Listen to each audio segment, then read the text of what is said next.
My sister opened a restaurant using my life's work. She put her name on the door, her face on the menu, and her smile in every interview. The only thing missing was me, which, come to think of it, had been true for most of my life anyway. I found out about the grand opening the same way I found out about everything in my family. Too late, and by accident.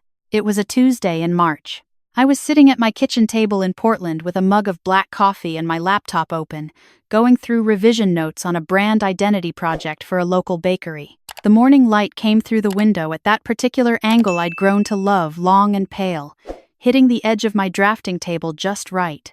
Outside, the street was quiet except for the occasional Max train humming past. I had been in Portland for 11 months. I had not told my family I moved. My phone lit up. A text from a number I didn't recognize. "Nora, this is Aunt Deborah. Your mother gave me this number. Vivian's restaurant is opening in 2 weeks in Charlotte. She needs family there for the event. Your mother says you haven't been returning calls." I set the phone down and looked at my coffee for a long moment. My mother had my number. She had always had my number. What she hadn't done not once in 11 months was use it. I didn't respond to Aunt Deborah. I walked to the window and stood there watching a woman on the sidewalk below struggling to fold a stroller with one hand while holding a coffee cup in the other. A man stopped and helped her without being asked. She smiled. He walked on. Simple, unremarkable, the kind of small human decency my family had never quite learned. Vivian's restaurant. I turned the phrase over in my mind like a stone. Because 3 years ago, I had a concept for a restaurant. Not a passing idea, a full, developed concept I had spent 14 months building. A brand identity package so complete I could have walked into any investor meeting and presented it on the spot. I had named it Linden House, a modern American bistro with an emphasis on locally sourced ingredients, minimal decor, and a brand language I described as warmth without nostalgia. I designed the logo, the menu typography, the color palette, a deep sage green and warm cream.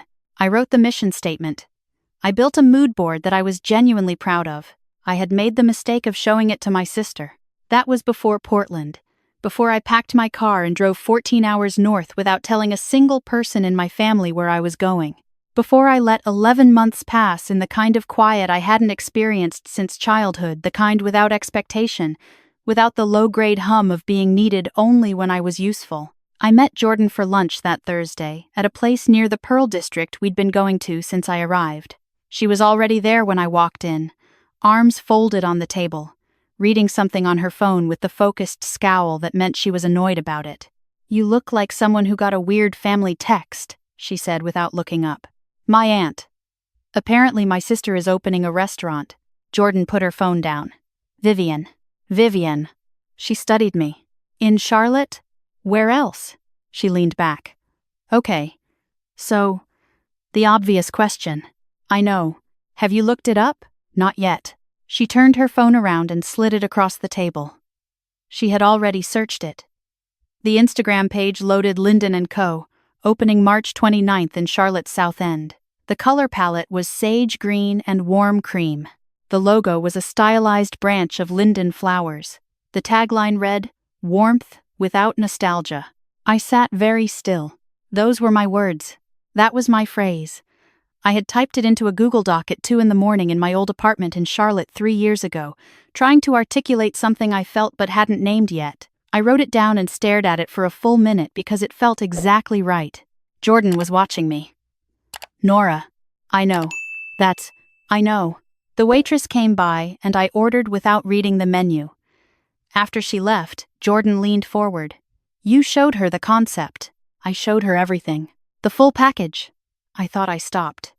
The story of why I had trusted Vivian with that was a long one. I had spent years trying to believe that if I just gave her enough, was generous enough, supportive enough, the balance would eventually shift. It never did. I thought she was excited for me. She was excited for herself. She wasn't wrong. I had learned that slowly, the way you learn most truths about people you love through accumulation, not revelation, one disappointment at a time until the shape of it became undeniable. I grew up in Charlotte. My parents were not cruel people. They were simply people who had decided, somewhere along the way, that Vivian was the one worth watching. She was 4 years younger than me, easier, louder, better at filling a room. By the time I was 12, I had already learned to orbit her, to move in the direction that kept her happy, to shrink slightly when she walked in, to accept that her needs were simply more visible than mine. My mother would have argued she treated us equally. She would have believed it, too. But equality isn't just dividing resources, it's dividing attention, interest, belief. My 8th grade art project won a regional juried competition, and my parents came to the opening night for 40 minutes before leaving to take Vivian to a swim meet. I stood in the gallery in the school's cafeteria with my framed piece on the wall and told myself 40 minutes was enough. It never got better. It just got more specific. When I got into SCAD, the Savannah College of Art and Design, on a partial scholarship, my mother said, "That's really something, honey," and then asked if I thought Vivian would like the dress she'd picked out for homecoming. When I graduated 4 years later with a degree in graphic design and a portfolio good enough to land me a junior position at a boutique agency in Charlotte, my parents threw Vivian a graduation party for finishing community college. I helped set up the streamers. I am not telling this story to make my family sound like villains. I am telling it because I need you to understand that by the time I showed Vivian my Linden House concept, I genuinely believed things had changed between us. We were adults. She had been warm to me that year in a way she hadn't been before. She asked questions about my work. She wanted to understand design. I thought we were finally becoming the kind of sisters I had always wanted us to be. She asked me to share the full concept file. Said she wanted to study how I organized a brand package, maybe start thinking about her own business someday. I sent her everything. The logo files, the brand guide, the full written concept with my mood board and design rationale. 240 pages of work I had built from nothing. She said, "This is incredible, Nora. You're so talented." That was 8 months before she stopped returning my calls. I left Charlotte 11 months ago on a Sunday in April. I had not been fired, had not been evicted, had not experienced any single dramatic event. I had simply woken up one morning and understood that if I stayed, I would spend the rest of my life waiting for something that was never going to arrive. I had a remote position with a design consultancy in Austin. I could work from anywhere. Portland had come up in a conversation with a colleague who said it was a good city for people who needed to breathe. I drove there without telling anyone because there was genuinely no one to tell who would have noticed. I am not being dramatic. I mean that with full sincerity. There was no one in my family who tracked my life closely enough to notice a zip code change. My mother called twice in April, once to tell me Vivian had started dating someone new, and once to ask if I'd sent a birthday card to my grandmother. In May, there was nothing. In June, a forwarded email about a family reunion that was later canceled. In July, August, September, silence. October brought a voice message from my dad asking if I'd seen the game last Sunday. He didn't mention my name once in the message. He was calling the wrong number, I think. He never followed up to clarify. I watched autumn arrive in Portland the way I watch most things now, quietly, with appreciation for the specific weight of it. The way the Japanese maples on my street go from green to red almost overnight. The way the city smells like rain and cedar and coffee. I had a life here, small and mine and real. And then Aunt Deborah's text arrived and I looked up Linden & Co., and the sage green logo bloomed on Jordan's phone screen and something in my chest went very still. I didn't call anyone. I didn't text Vivian. I went home, made tea, and opened my laptop. I still had everything. My original files, time-stamped and version-controlled. The original Google Doc, with its creation date, April 14th, 2 years before Vivian's restaurant announced its concept. The emails where I'd asked 2 designer friends to review the brand guide, both of them still in my inbox with their replies. Dated, detailed. A draft pitch deck I had started preparing for an investor meeting I never followed through on. I opened the Linden & Co. Instagram and went through every post. The brand language was mine. The typographic choices were mine. In one post, a promotional video for the opening, she was standing at the bar of the restaurant wearing a white linen apron, gesturing around the room, and I could see the interior wall color, sage green. She was talking about her vision for the space, she said, and I played it twice to make sure I wanted something that felt like warmth without nostalgia, a place that holds you without trapping you. She looked straight into the camera when she said it. I closed the laptop and went for a walk. Portland at night in March is cold and wet and honest. I walked for a long time without a particular destination, past the rows of lit windows, past the late-night coffee shop where two people were having an argument they didn't realize was visible from the street, past the park where the trees were just beginning to bud. I wasn't angry, or rather I was, but it was far beneath the surface. What I felt most was a kind of recognition. Of course. This is the pattern. Of course she did. I texted Jordan when I got home.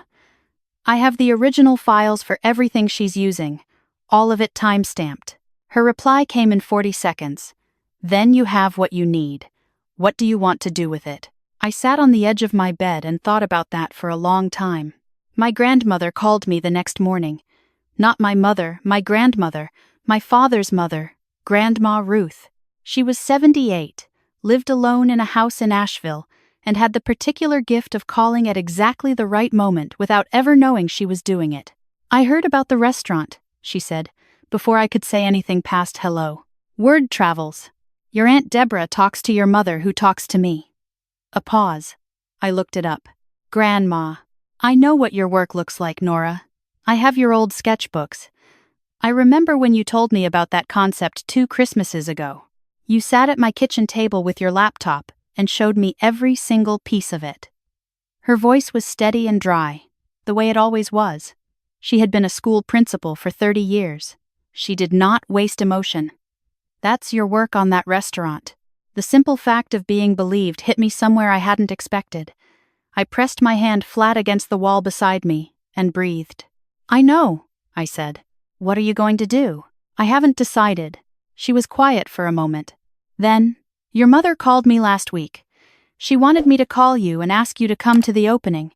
She said the restaurant critic from The Observer will be there, and it would look good to have the whole family. She paused. I told her I would pass along the message. I'm passing it along. What you do with it is your business.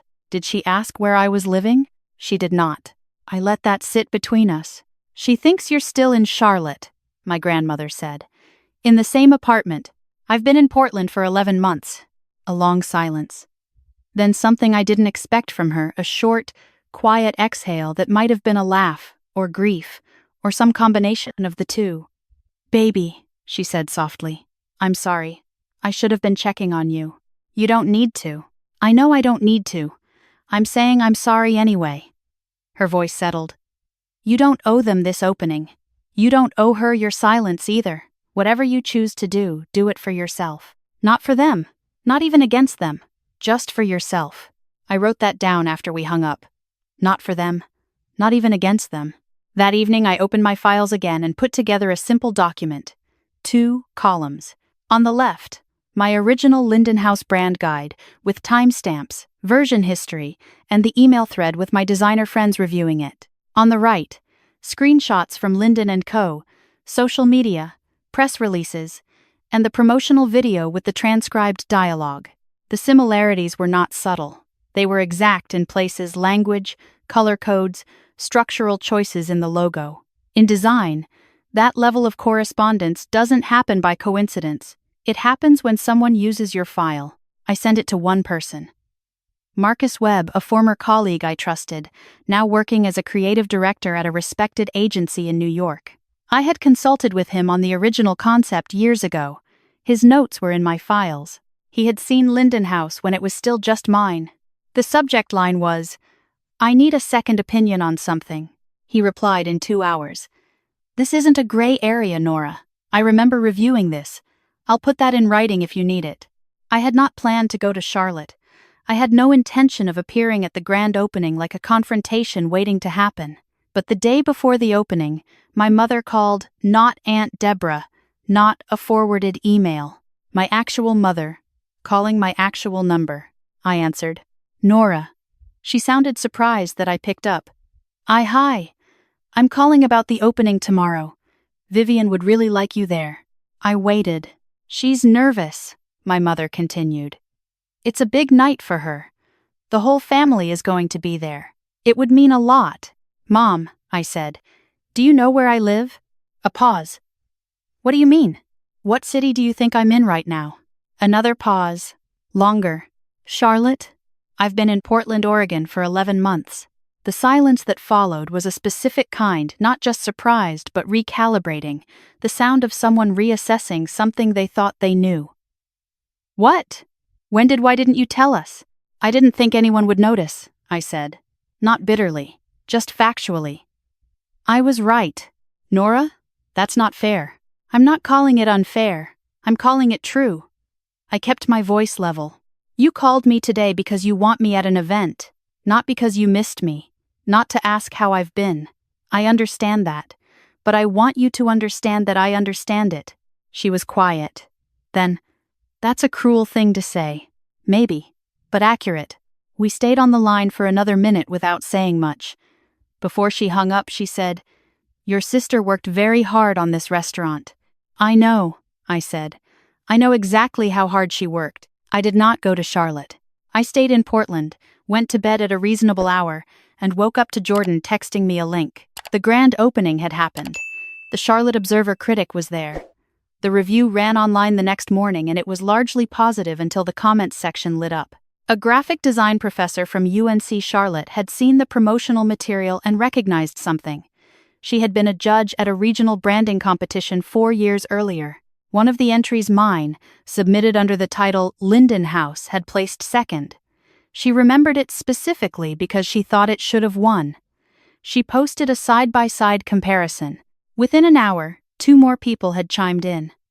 One was a former colleague of mine who had been in the room when I presented the concept to our small team as a personal project.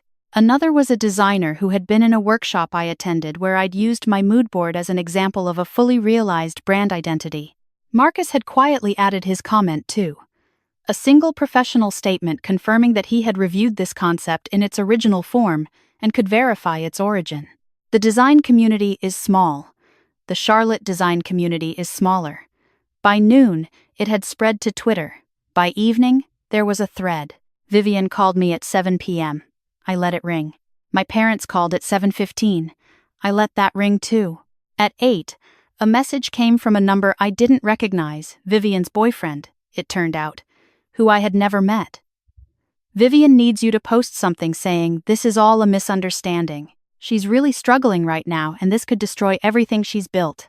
I put the phone face down and finished making dinner. What came next, I didn't engineer. I want to be clear about that. I had sent Marcus my documentation. The rest was the internet doing what it does with a clear story and visible evidence. A local news blog picked it up. Then a national design publication ran a short piece with the headline, "Charlotte Restaurant Under Fire After Designer Claims Brand Concept Was Stolen from Unpublished Pitch." They used my name, they had found me through the competition entry. My phone buzzed for 4 hours straight. I did not post anything publicly.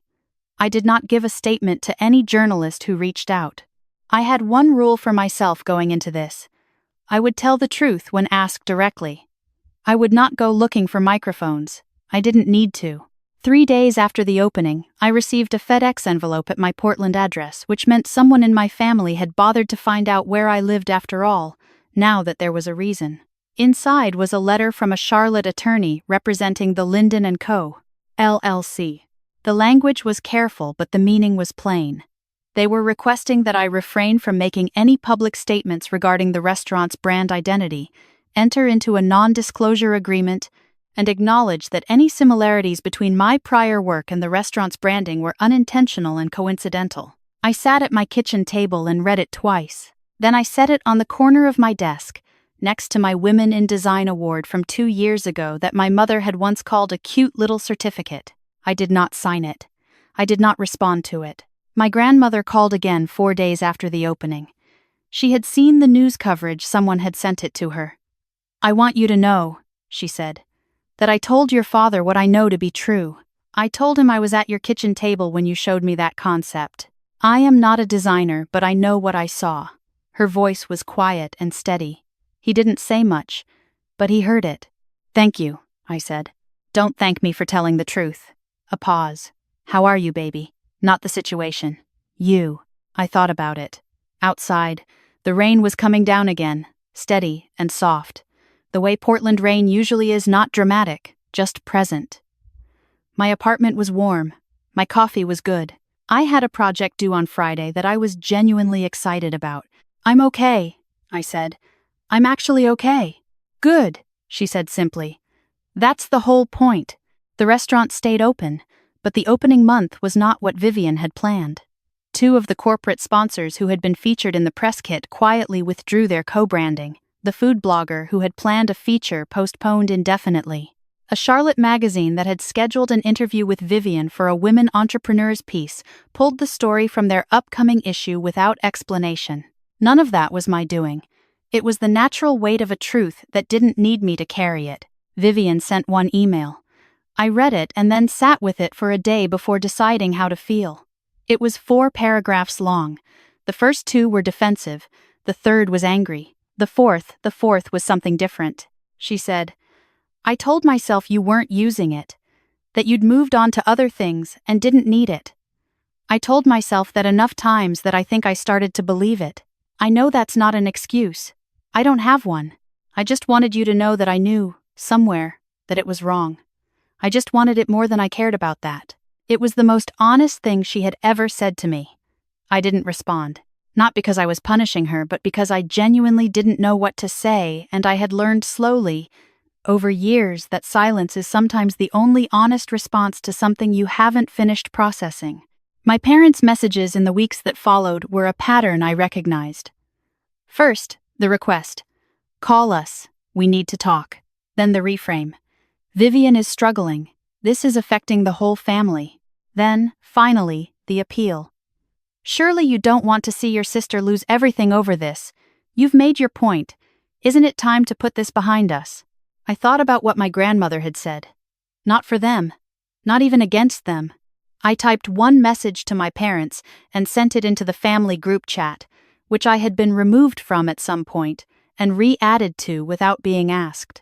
I haven't made any public statements. Whatever is happening is the result of the truth existing, not anything I've done.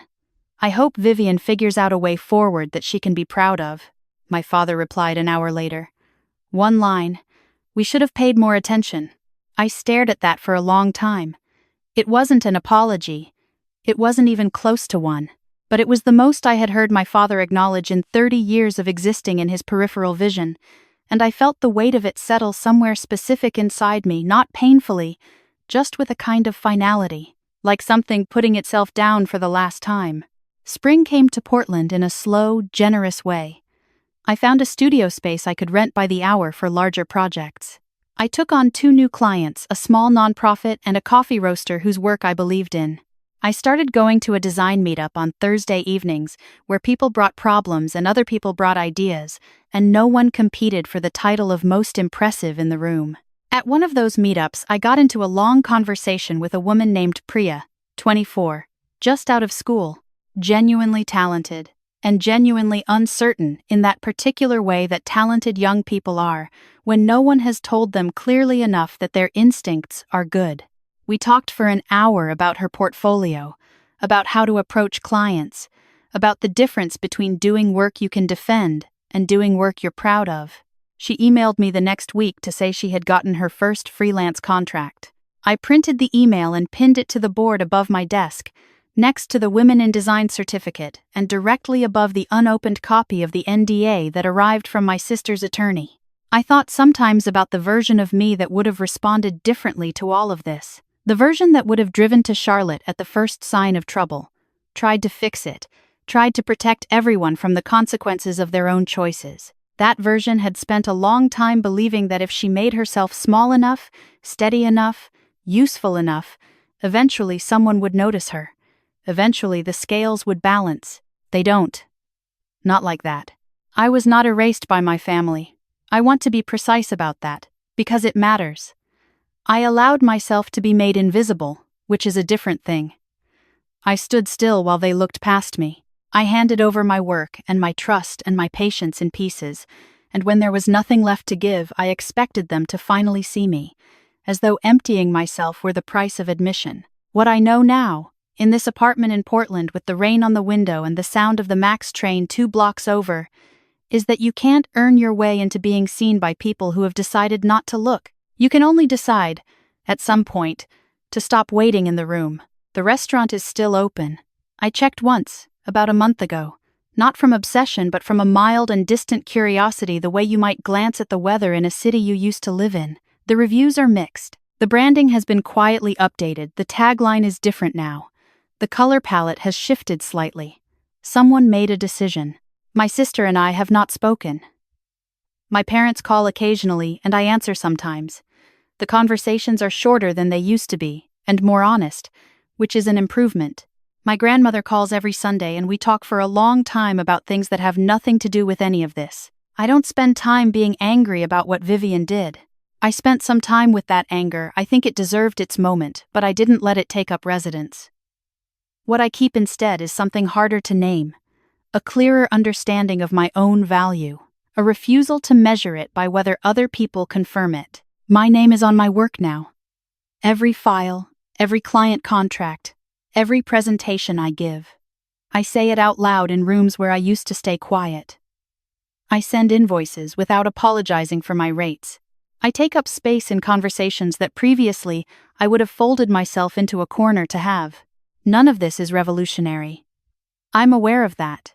These are small adjustments, practical changes. But when you have spent a significant portion of your life making yourself easier for other people to overlook, small adjustments feel like geography shifting. I am building something.